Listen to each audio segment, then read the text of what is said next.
महावीर स्वामी के श्री चरणों में कोटि से वंदन। युग प्रदान आचार्य श्री महासमुद्र के श्री चरणों में कोटि से वंदन। मुनिवृंद, उपस्थित धर्म प्रेमी भाई और बहनों, तेरापन कार्यशाला के अंतर्गत आज का विषय है तेरापन की मर्यादाएं और विकास गाथा।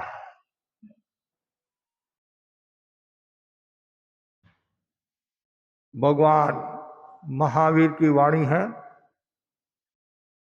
अनुशासियों ने कुप्पेजा। गुरु के अनुशासन करने पर शिष्य क्रोध न करे। अहम से अरहम, खुद से खुदा, जन से जिन, सर्व से स्व, देह से विदेह, जीव से शिव, ब्रह्म से ब्रह्मा, भक्त से भगवान, आत्मा से परमात्मा, सत्य से सुंदर तक की यात्रा कराने वाला, गोताखेरी कराने वाला महत्वपूर्ण सिद्धांत है मर्यादा। मर्यादा अब बंधन के लिए जरूरी है। बहुत सुंदर बात बताई है। अब बंधन के लिए बंधन जरूरी है। अब बंधन मुक्ति के लिए बंधन युक्त होना जरूरी है। बंधन मुक्ति का साधक तत्व है बंधन। आश्चर्य होगा, बंधन मुक्ति फिर बंधन, आश्चर्य नहीं, मां आश्चर्य है। इसके लिए बताया गया यह है, किसी भी जीव को बंधन से मुक्त होना है तो उसके लिए बंधन जरूरी है, अर्थात मर्यादा जरूरी है। कोई व्यक्ति यदि मर्यादा में रहेगा, बंधन में रहेगा, तभी उसकी बंधन से मुक्ति होगी।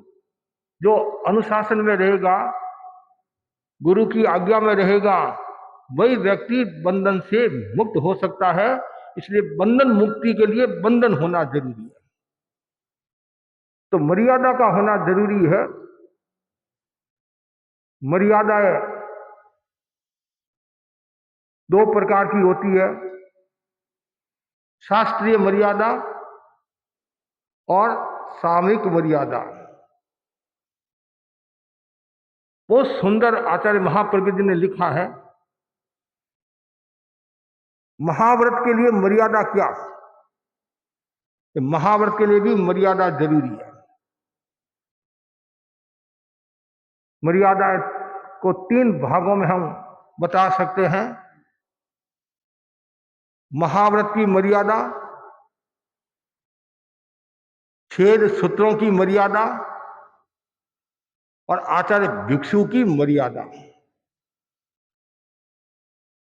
बंधन पर बंधन लगाया जाता है, वो बंधन मजबूत होता है। आचार्य भिक्षु की जो मर्यादा है वो तिहरी मर्यादा है। तीन मर्यादा हुई। मर्यादा स्वास्थ्य के लिए भी अच्छी, आत्मा के लिए भी अच्छी, समाज के लिए भी अच्छी। भगवान महावीर का जो समोशरण बनाया जाता है उसमें तीन परकोटे होते हैं। परकोटे तिहरी तो बहुत जरूरी है। अब ये भी योग की बात है, आचार्य भिक्षु की भी मर्यादा तिहरी मर्यादा है। आगम, महाव्रत, छेद सूत्र और आचार्य भिक्षु की मर्यादा। तो जो परकोटे में होता है, जिसके चारों परकोटा होता है, वह सुरक्षित रहता है। तो आचार्य भिक्षु की जो मर्यादा है, उस मर्यादा में जो भी रहता है वह सुरक्षित रहता है। इसलिए आवश्यकता है हमारे जीवन में मर्यादाओं का महत्व बढ़े। आचार्य भिक्षु ने जो मर्यादाएं बनाई, क्यों जरूरी है, प्रश्न उठता है। जब समस्या आती है तब समाधान भी प्राप्त होता है। आचार्य भिक्षु के समय भी अनेक कठिनाइयां आई, अनेक समस्याएं आई। उस समय साधु संस्था में आचार और व्यवहार में कुछ कठिनाइयां थी। शिष्य को लेकर रस लोलुपता, संविभाग को लेकर न जाने कितनी कितनी समस्याएं थी। समानता में भी समस्या आ रही थी। इन सबको देखकर आचार्य भिक्षु ने मर्यादाओं का निर्माण किया। आचार्य भिक्षु ने मर्यादाओं का निर्माण क्यों किया? बहुत सुंदर कहा गया है। आचार्य भिक्षु ने जो मर्यादाओं का निर्माण किया, आचार शुद्धि के लिए। किसके लिए? आचार शुद्धि के लिए मर्यादाओं का निर्माण किया। और आचार शुद्धि के 5 हेतु है। संविभाग संभाव, सौहार्द च परस्परम, व्यवस्था कलहोन मुक्ति, मर्यादाचार शुद्ध है। पहला है संविभाग। मर्यादा क्यों बनाई? सबको विभाग मिले, संविभाग। 10वें काली सूत्र में भी बताया है, असंविभागी नौ तत्समों को। जो संविभाग में विश्वास नहीं करता है, विभाग में विश्वास नहीं करता है, वह मोक्ष को प्राप्त नहीं होता है। तो आचार्य भिक्षु ने कि सबको संविभाग मिले। उदाहरण के लिए 4 चपाती है और 4 जने खाने वाले हैं, तो सबको एक एक रोटी। एक रोटी है तो पाव रोटी सबको मिलेगी। ऐसा नहीं भाई अग्रगण्य है, मैं तो एक रोटी खाऊंगा और तुम निर्जरा कर लो, उनोदरी कर लो, उपवास कर लो, ऐसा नहीं। बड़े संत का कोई छोटा संत सम्मान रखे वो अलग बात है, वो उनकी इच्छा की बात है, मर्जी की बात है। लेकिन जितना आया है उसका संविभाग जरूरी है। चाहे वस्त्र का हो, चाहे कोई भी चीज का हो, खान का। आपने देखा होगा मर्यादा महोत्सव के समय, चातुर्मास के समय आचार्य श्री के साथ अनेक साधु साधु होते हैं और जगह होती है, उस हिसाब से सब संविभाग होता है। गोश्री के लिए घरों का बंटवारा होता है। 100 घर है, कितनी साधुयां हैं, कितने संत हैं, उसके हिसाब से संविभाग होता है। और कभी कभी रास्ते में साधु संत विहार करे गुरुदेव के साथ में और डेरे थोड़े हैं, उस हिसाब से गोश्री की व्यवस्था होती है। और कोई बड़ा डेरा है तो एक एक गोश्री के लिए 4-4, 5-5 साधु संत गोश्री जाते हैं। वो संविभाग किया जाता है। 1/2, 1/3, 1/4, 1/5, ऐसे 5 डेरे, 5 बड़े बड़े डेरे हैं। तो फिर क्या करते हैं, थोड़ा थोड़ा थोड़ा सबके वो डेरा लगा देते हैं। मतलब बड़ा है तो 2 गोश्री, 3 गोश्री, 4 गोश्री, 5 गोश्री, ऐसे हिस्सा कर देते हैं। पार्टी मतलब कि 5 जने जा सकते हैं, 3 जने जा सकते हैं, 2 जने जा सकते हैं, ताकि किसी के ये मन में नहीं आए कि बड़ा डेरा, इनको तो बड़ा डेरा मिल गया, मेरे को छोटा डेरा मिला, मेरे तो कुछ नहीं मिला। आचार्य दूरदर्शी होते हैं, पूर्ण व्यवस्था करते हैं। संविभाग, तो जहां संविभाग की व्यवस्था होती है वहां फिर शांति रहती है। कमरा छोटा है या बड़ा है, ऐसा नहीं भाई बड़ा संत है, प्रबुद्ध संत है, उसके लिए बड़ी व्यवस्था, सामान्य संत है उसके लिए छोटी व्यवस्था, नहीं, सबके लिए समान है। हम गुरुदेव के साथ रहते हैं, गुरुदेव की व्यवस्था के बाद में जितने सिंगारे हैं, जितने संत हैं, उस हिसाब से व्यवस्था होती है, क्रम से। और जैसे बड़े संत अभी गुरुदेव के साथ में मुनि धर्म रुचि जी स्वामी है, तो उसके बाद में फिर छोटे संत ऐसे क्रम से उस हिसाब से पार्टी लगाई जाती है। और फिर आचार्य की मर्यादा, आचार्य की मर्जी, एक क्रम ये, सामान्य क्रम ये रहता है, लेकिन उसमें भी आचार्य बहुत सावधानी रखते हैं। कहीं किसी के मन में नहीं आना चाहिए, किसी को असमाधि नहीं होनी चाहिए, किसी को तकलीफ नहीं होनी चाहिए। उसमें भी कभी कभी कोई संत अर्ज कर लेता है, भाई मेरे पैरों में दर्द है, घुटनों में दर्द है, मैं ऊपर चढ़ नहीं सकता हूँ, तो आचार्य उनके लिए स्पेशल व्यवस्था कर लेते हैं ताकि सबके समाधि रहे, संविभाग। दूसरा जो बताया, संभाव की वृद्धि के लिए समता का भाव रहे, समता नहीं होगी तो साधना नहीं होगी, समता नहीं होगी तो मर्यादा का पालन नहीं होगा। तो इसलिए समता के लिए, संभाव की वृद्धि के लिए मर्यादाओं का निर्माण किया। तो संभाव समता कब होगी? जब समानता का भाव होगा। जहाँ समानता का भाव होगा वहाँ संभाव की वृद्धि होगी, समता की वृद्धि होगी। समानता जरूरी है। उदाहरण के लिए आचार्य अग्रगण्य जो संत होते हैं उनके लिए पट की व्यवस्था होती है, पट की व्यवस्था होती है। तो यहाँ प्रश्न खड़ा होगा तो भाई छोटे संत हैं उनके लिए भी पट की व्यवस्था होनी चाहिए। ये तो आप कह रहे समानता समानता, लेकिन ये शिष्ट शिष्टता का लक्षण है कि जो बड़े हैं उनके लिए वैसी व्यवस्था होती है। और लोकसभा में जो लोकसभा का जो सदस्य अध्यक्ष होता है उनके लिए स्पेशल सीट होती है, प्रधानमंत्री के लिए स्पेशल सीट होती है, राष्ट्रपति के लिए स्पेशल सीट होती है, बाकी जो मंत्री है उसके हिसाब से व्यवस्था होती है। लेकिन वो एक शिष्ट विनम्रता है। लेकिन समानता क्या? जैसे सामान्य मुनि विहार करे हैं, पैदल विहार करे हैं, तो आचार्य भी पैदल विहार करेंगे। समानता क्या है? जैसे मुनि नदी को पार करे हैं तो आचार्य भी नदी को पार करेंगे। जैसे मुनि के लिए गोचरी तो वैसे आचार्य के लिए गोचरी। ये सब समानता समानता है। लेकिन वो पट की जो बात है वो एक शिष्ट समाज की बात है। तो मतलब ऊंचे पद पर है, उच्चता का भी हमें ध्यान रखना पड़ता है, वो एक हमारी मर्यादा है।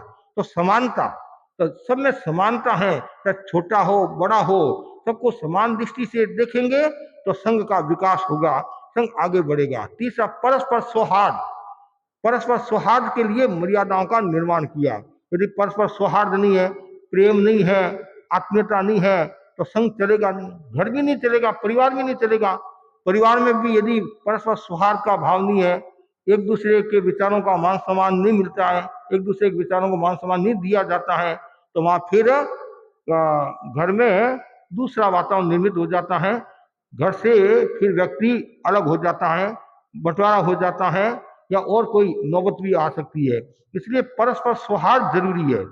संघ तेजस्वी कब होता है, विकास कब होता है? जब साधु संतों के साधुओं के आपस में प्रेम है, सौहार्द है, एक दूसरे को मान सम्मान देते हैं, तब वो संघ तेजस्वी यशस्वी होता है। चौथी जो मर्यादा बताई है, व्यवस्था। आचार्य भिक्षु ने मर्यादा क्यों बनाई? व्यवस्था के लिए, सबको व्यवस्था मिले। व्यवस्था सत्य मापनोति, गुरुदेव तुलसी ने पंचसूत्र में लिखा है, व्यवस्था के लिए मर्यादाओं का निर्माण।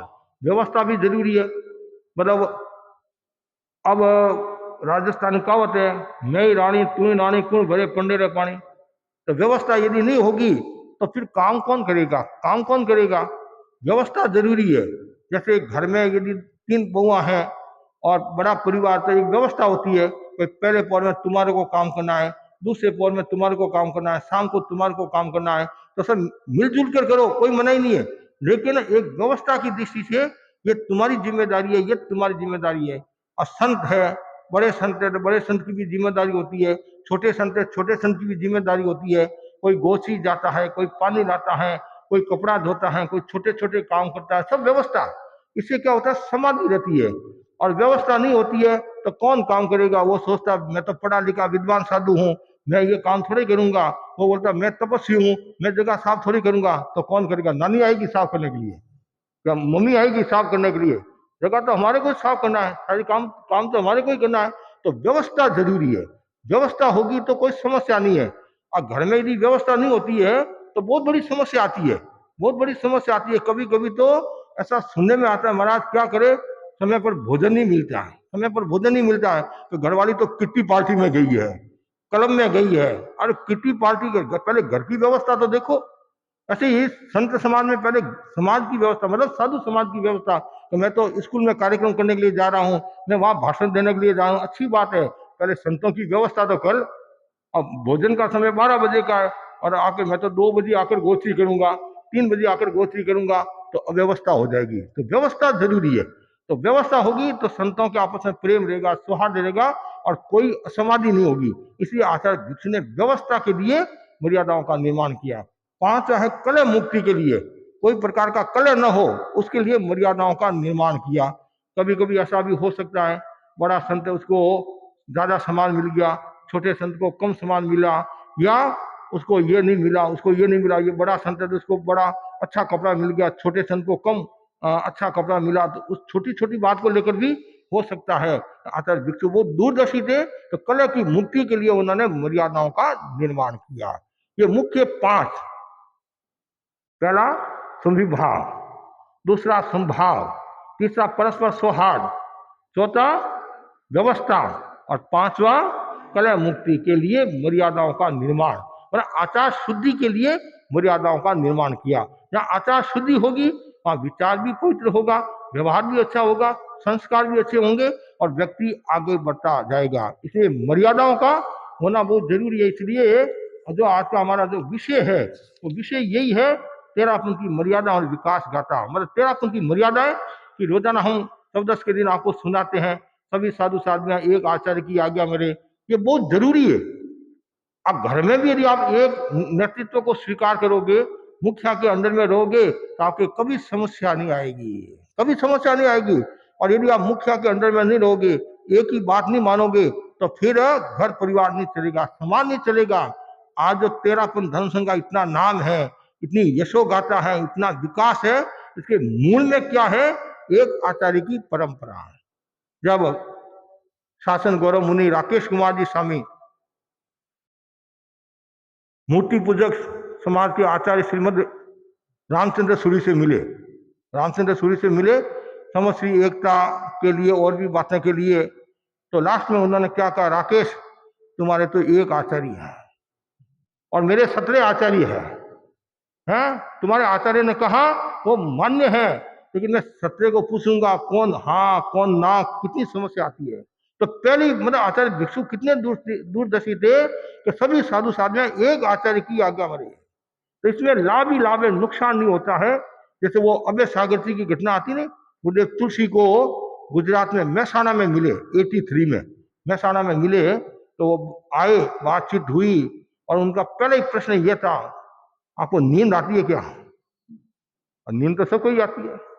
गुरुदेव ने सोचा ये क्या प्रश्न है, मतलब मन में हाँ नींद आती है, 1 बार 2 बार 3 बार 4 बार, कितनी बार? एक ही बार। आचार्य जी ने कहा क्या हुआ? गुरुदेव ने कहा क्या हुआ? और फिर कहा आपके 700 साधु साध्वी हैं और एक आचार्य की आज्ञा में रहते हैं, मेरे 17 साधु साध्वी है। कहना मतलब मेरे को तो मेरी नींद हराम कर दी इन्होंने, नींद हराम कर दी। कैसे? एक को मैंने मुंबई भेजा और एक को कोई छोटे गांव में भेजा। अच्छा मैं कमजोर हूं, मेरे को छोटे गांव का, उसको बड़े गांव में भेजा। ऐसे करके उन्होंने अपनी व्यथा पीड़ा बताई। तब गुरुदेव ने उनको सांत्वना दी, आचार्य जी कि आज जो हम निश्चिंतता का जीवन जी रहे हैं, ये सब आचार्य भिक्षु का प्रताप। आचार्य भिक्षु ने मर्यादाएं बनाई थी, उन्होंने जो बनाई उनके आधार पर हम चल रहे हैं।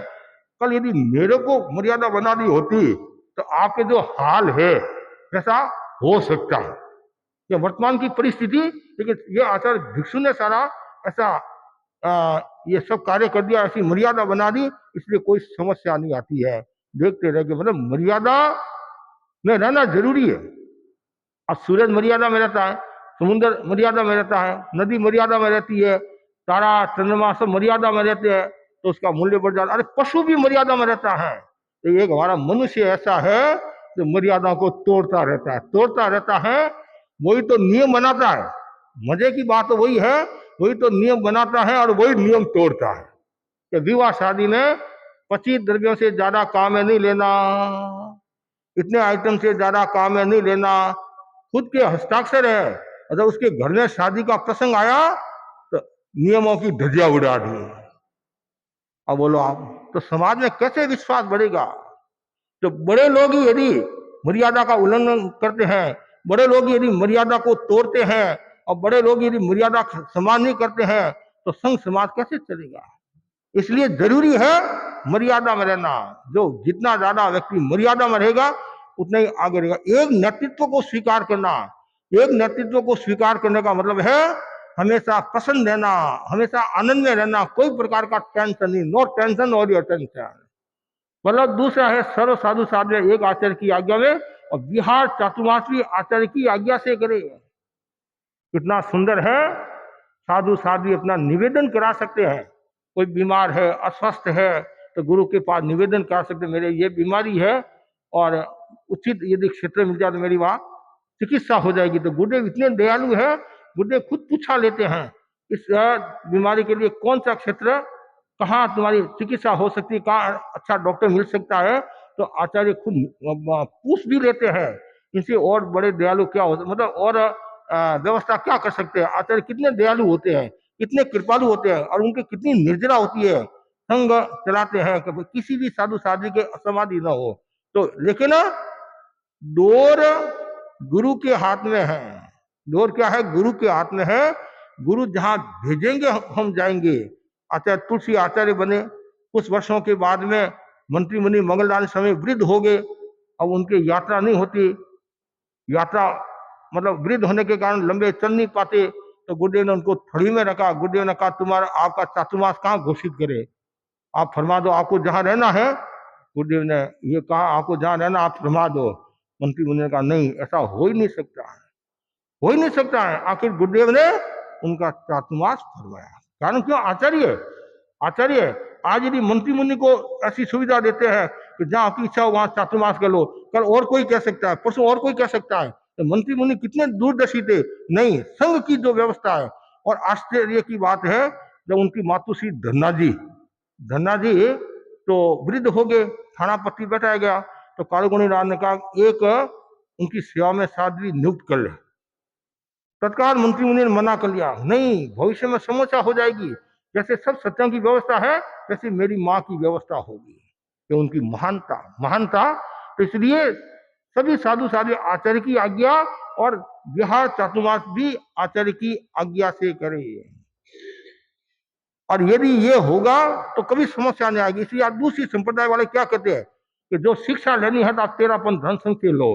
उनकी एक आचार, एक विचार, मतलब एक समाचारी, एक आचार्य की जो परंपरा है, ये सब आचार्य भिक्षु ने हमें सिखाया है कि मर्यादा में रहो, मर्यादा में रहो। ऐसे योग्य व्यक्ति को दीक्षित करना और अयोग्य को दीक्षित नहीं करना। अयोग्य योग्य समझा, दीक्षा दी और फिर अयोग्य निकल गया तो संघ से बाहर कर लो। दीक्षा भी योग्य व्यक्ति को देना और आचार्य जिनको उत्तराधिकारी बनाए सब साधु साधियां सहर्ष स्वीकार करे। चाहे वो गुरु भाई को बनाए चाहे शिष्य को बनाए, सब मर्यादा मतलब सब स्वीकार करे। तो जो स्वीकार करेगा, मर्यादा में रहेगा, अनुशासन में रहेगा, वो सुखी रहेगा। ये बहुत जरूरी है। मतलब न तो अपना शिष्य बनाना, न शिष्य बनाना कि मैंने इसको दीक्षा दी है ये मेरा शिष्य हो गया। नहीं, मैं दीक्षा दाता हूँ, गुरु भी नहीं हूँ। तो ऐसा भी नहीं कहते ये दीक्षा गुरु भी नहीं, दीक्षा दाता है। दीक्षा देने वाले हैं। पहले दीक्षा गुरु भी कहते थे, लेकिन वर्तमान आचार्य ने फरमाया नहीं, दीक्षा दाता, देने वाला। गुरु तो हमारे यहाँ एक ही होगा। उस गुरु की आज्ञा में रहो, गुरु की मर्यादा में रहो। मतलब गुरु जैसा कहे वैसा करना चाहिए। ये मर्यादाएं हमें सिखाती है कि तुम मर्यादा में रहो, जिससे तुम्हारा भला होगा, तुम्हारा कल्याण होगा।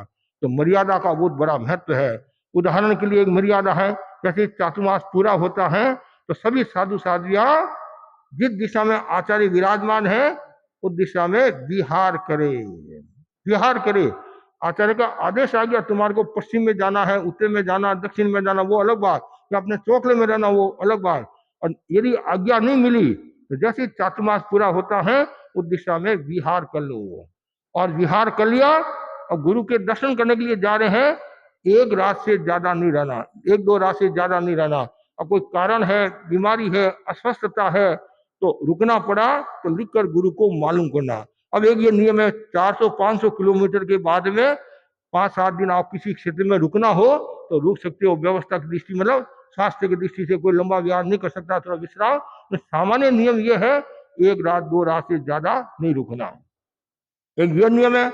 साधु अकेला विहार करा गुरु आज्ञा से तो एक एक रात रुकता हुआ आगे बढ़े। ऐसा नहीं 2-3 रात नहीं रुक सकता है। कोई विशेष परिस्थिति होगी अलग बात है, नहीं तो एक एक। और उसमें भी कभी कभी समस्या आ जाती है, महाराज आप अकेले कैसे आगे, आपको कैसे कल्पता है। तो फिर गुरु का रुका बताते, गुरु का हमें आदेश है और हम आगे जा रहे हैं संतों की सेवा में। उनमें भी कभी शंका हो जाती है तो पूछ भी लेते हैं, पूछ भी लेते हैं, पूछ भी लेते हैं। तो फिर अब जैसे हमारे संत है तो गुरुदेव ने उनको आदेश दे दिया कि मुनि दिनेश कुमार जी के साथ आ जाना। मेरा आमिर चातुर्मास था, आ जाना। अब मेरे को पता चला संत आ रहे हैं और आपके साथ चलेंगे। मैंने तो मेरे को तो आज्ञा मिली नहीं है, ऐसे मैं कैसे उनको ले जाऊंगा, कल मैं फांस में हो जाऊंगा, तो आप बिना आज्ञा कैसे लेकर आगे। तो आए, फिर उन्होंने बताया गुरु का आदेश आया है, तब हम साथ में उनको लेकर गए, नहीं तो साथ में लेकर नहीं जा सकते हैं। तो आप किसकी आज्ञा से जा रहे हो, किसकी आज्ञा से जा रहे हो। और कभी कभी ऐसा भी होता है कि मन उठ गया, मुझे गुरु का दर्शन करना है, और वो विहार करके आगे, और आचार्य पूछते कि किसकी आज्ञा से आए, बड़े संतों की आज्ञा से आए कि नहीं आए, कि नहीं आए, वापिस जाओ। वापिस भेजते हैं। चारवास में संत विराज रहे थे, अस्वस्थ थे, बीमार थे, और दूसरा सिंगाड़ा आया तो कि मेरे को गुरु के दर्शन करना है। थाने संतों ने कहा जो संत बीमार है उनकी सेवा में जो संत थे, तो वो वहां चले गए, उनके साथ चले गए। तब वो विद्यासर के श्रावक आए, पूछा क्या है, कि भाई ऐसी स्थिति अभी थोड़ी अव्यवस्था हो रही है, कि संत तत्काल उन्होंने कालुगुणी को निवेदन किया। जैसे ये संतों ने दर्शन किए, और दर्शन किए, कालुगुणी ने उपालम दिया कि तुम किसकी आज्ञा से आए हो, और तुम्हारे को भी ध्यान रखना चाहिए, इधर संत बीमार है, तुम उनको लेकर आगे जाओ वापिस। वो खुद तो आया, उस सिंगाड़े को भी भेजा, जाओ सेवा में। मतलब क्यों, आचार्य को बहुत ध्यान रखना पड़ता है। तो जो संघ की मर्यादा है, उस मर्यादा के अनुरूप कार्य करना चाहिए। ऐसी और भी कई अनेक मर्यादा हैं, छोटी छोटी मर्यादा है। अब जैसे गोचरी का है, जैसे नैरा में संतों का सिंगाड़ा है और सत्या का सिंगाड़ा है, तो घर घर बंटे हुए होते हैं, एक साइड ऐसे बंटे हुए होते हैं। तो सामान्यतः हम सत्या की गोची में नहीं जा सकते हैं, और संत है वो सत्या की गोची में नहीं आ सकते हैं। अब कोई नतिल है, विशेष परिस्थिति है, तो वो हमारे नियम है, उस नियम के अनुसार।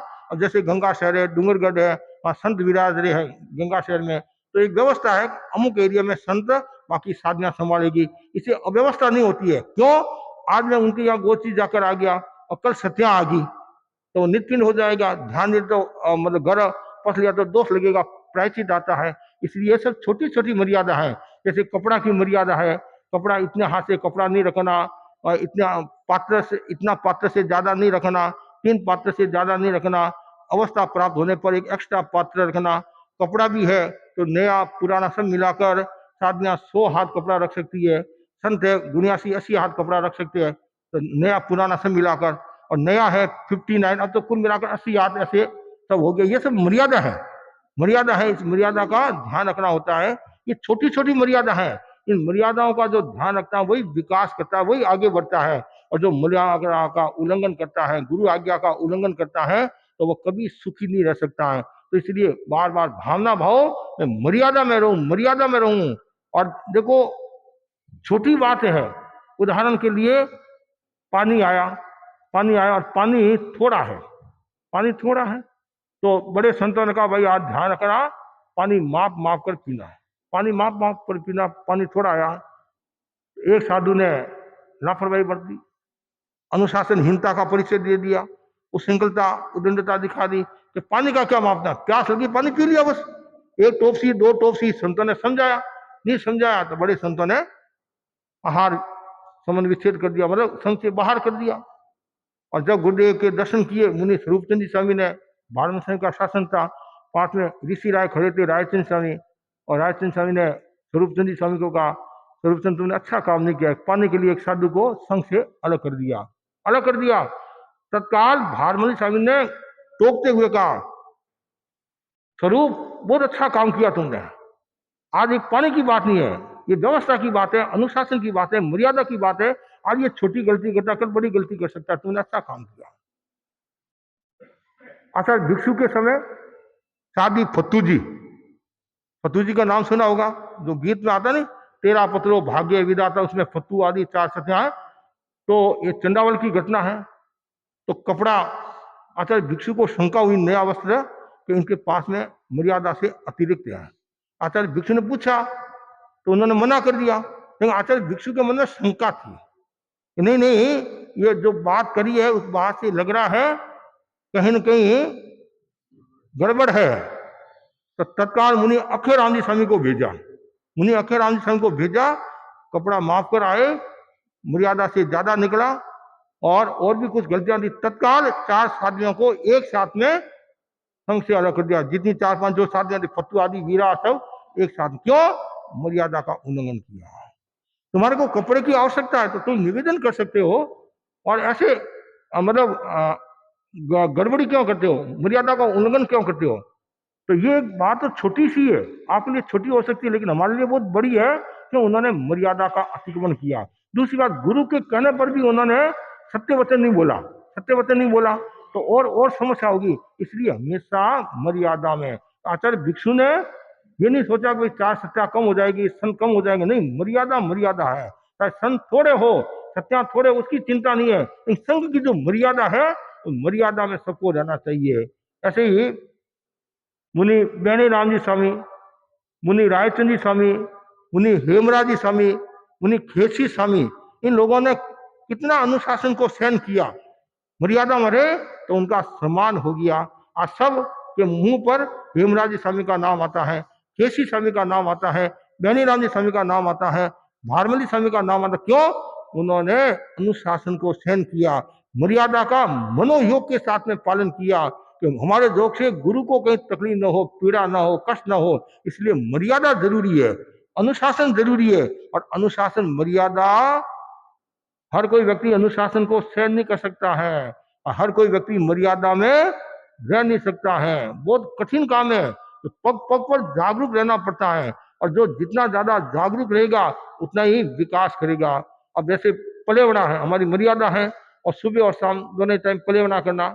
और यदि कोई पलेवना नहीं करता, समय पर पलेवना नहीं करता है, तो फिर वो दोष का भागी है, प्रायश्चित का भागी होता है। ये लगता है, लेकिन ये एक हमारी मर्यादा है, मर्यादा है। दोनों समय प्रतिक्रमण करना, दोनों समय पलेवना करना।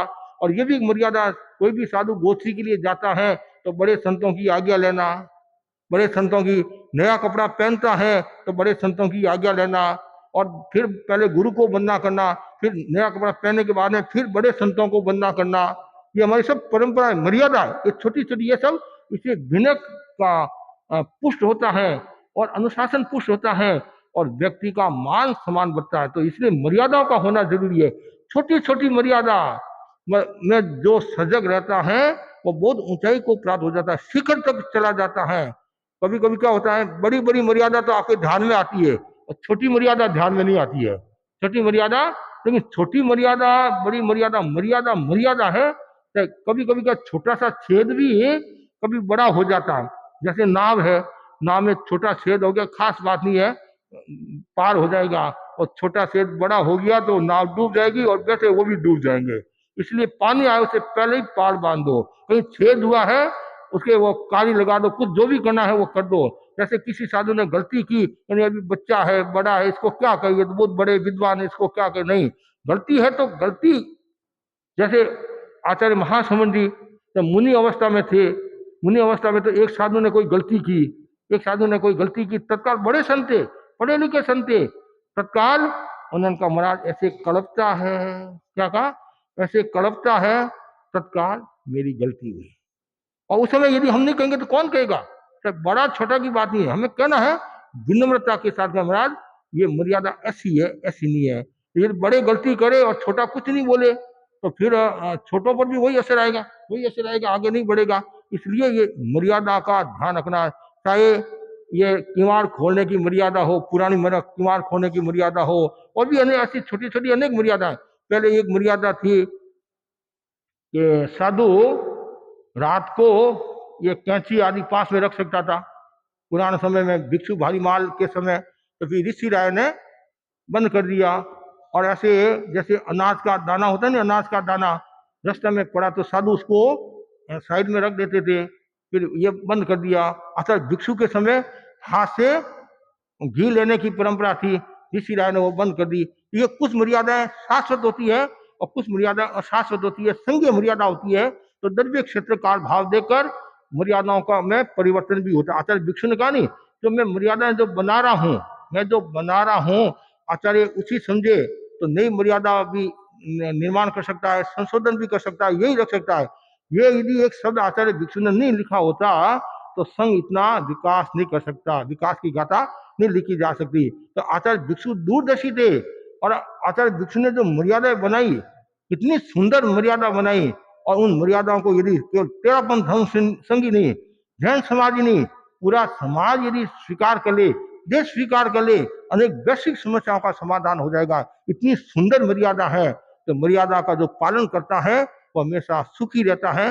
मर्यादा रोटी है, मर्यादा पानी है, और मर्यादा पनीर है, और मर्यादा जमीर है। जमीर मतलब आत्मा है। इसलिए हमेशा मर्यादा का सम्मान करो। ये मर्यादा समता रस देने वाला है, करुणा रस बरसाने वाला है। तो मर्यादा तत्व, मर्यादा में जो रहने वाला व्यक्ति सुखी रहता है, उसका वर्तमान भी सुधरता है और भविष्य भी सुधरता है। इसलिए हमेशा व्यक्ति को मर्यादा में रहना चाहिए, और जो मर्यादा में रहेगा वो व्यक्ति आगे बढ़ेगा। तो हम ऐसा भी कह सकते हैं कि तेरापन धर्म संघ ये सुसंगठित और अनुशासित धर्म संघ है। और इसके जो महान प्राण देवता आद्य प्रवर्तक आचार्य भिक्षु थे, और आचार्य भिक्षु के बारे में हम ऐसा भी कह सकते हैं कि आचार्य भिक्षु मर्यादा पुरुषोत्तम थे। जैसे राम के लिए आता नहीं कि राम ने मर्यादा का पालन, वैसे आचार्य भिक्षु ने खुद ने मर्यादा का पालन किया, फिर साधु संतों को मर्यादाएं पालने की प्रेरणा दी। खुद यदि मर्यादा का पालन करता है तो फिर दूसरों को भी वह प्रेरणा दे सकता है। तो आचार्य भिक्षु ने ये बहुत ऊंची ऊंची मर्यादाएं दी। और जैसे मैंने बताया तीन, एक साधुत्व की मर्यादा, दूसरी है क्षेत्र सूत्रीय मर्यादा, और तीसरी है तेरा पंथकालीन मर्यादा, मतलब भिक्षु स्वामी की मर्यादा। एक तो होगी महाव्रत की मर्यादा, एक महाव्रत की, एक क्षेत्र सूत्रीय मर्यादा, और एक आचार्य भिक्षु की मर्यादा। तो ये 13 पंथ में तिहरी मर्यादा है। जैसे मैंने बताया नहीं, समोसरण होता है तो तिहरी होता है, परकोटा है। तो जो परकोटा में रहता है तो वो सुरक्षित रहता है। वैसे मर्यादा रूपी परकोटा में जो भी रहेगा वो सुख को प्राप्त होगा, आनंद को प्राप्त होगा। तो बस सभी भाई बहनों को यही कहना चाहूंगा कि ज्यादा से ज्यादा मर्यादा का पालन करे, और जो व्यक्ति मर्यादा का पालन करेगा वो व्यक्ति सुखी रहेगा और आनंद का जीवन जिएगा। जो मर्यादा का उल्लंघन करता है वो खुद दुखी होता है और दूसरों को भी दुखी बना देता है। जब भी आचार्य कड़ा अनुशासन करे है तो भी उसको सहज भाव से समता के साथ में सहन करना चाहिए। चाहे वो बड़ा संत हो, चाहे छोटा संत हो, चाहे युवाचार्य हो। जयाचार्य तो युवाचार्य को भी उपारम दे देते, मगजी को भी उपारम दे देते। आचार्य तुलसी ने मुनि नट मुनि महाप्रकृति को उपारम दिया। मतलब आप बोलो ऐसे नहीं भाई बड़े, तो वो आचार्य बहुत ध्यान रखते हैं। और मंत्री मुनि तो इतना फरमाते थे आचार्य तुलसी को कि मेरे को भरी परिषद में उपालम दो, भरी परिषद में उपालम दो, ताकि सब साधु साधु सजग रहे। हमारा संघ है वो जयवंता है, हमारा संघ है शक्तिशाली है, वो संघ आगे से आगे शक्तिशाली बनता रहे। तो मैं इतना ही आपको कहना चाहता हूँ, सभी भाई बहन अनुशासन में रहे, मर्यादा में रहे, साधु साधु भी अनुशासन मर्यादा में रहे। और जो अनुशासन मर्यादा में रहता है वो व्यक्ति सुखी। मतलब आणाय मांग धर्म, मतलब आज्ञा ही धर्म है। जैसे अर्हत आज्ञा धर्म है, मतलब भगवान की जो आज्ञा है वो धर्म है और अनाज्ञा अधर्म है। तो आचार्य भिक्षु ने जो बातें बताई है उन बातों पर सबको चलना चाहिए। ये 13 पंथ कार्यशाला 3 दिन तक व्यवस्थित रूप से चली। पहले दिन हमने 13 पंथ अतीत, वर्तमान और भविष्य के बारे में बताया। दूसरे दिन सिद्धांतों के बारे में बताया और मर्यादा और विकास का था। मर्यादा में जो रहेगा वही विकास करेगा, जो मर्यादा में नहीं रहता वो क्या विकास करेगा। तो विकास का मूल जो स्रोत है वो क्या है? मर्यादा और व्यवस्था अनुशासन। मर्यादा, व्यवस्था, अनुशासन ये विकास के मूल स्रोत है। ये त्रिपति भी हम कह सकते हैं, त्रिपति कह सकते हैं। और त्रिपदी जैसे नहीं, जैसे देव गुरु धर्म, तो वैसे ही अनेक रूपों में हम घटा सकते हैं। इसलिए व्यवस्था, मर्यादा, अनुशासन में रहने वाला व्यक्ति सुख को प्राप्त होता है, आनंद को प्राप्त होता है। इसी आशा के साथ ओम आराम।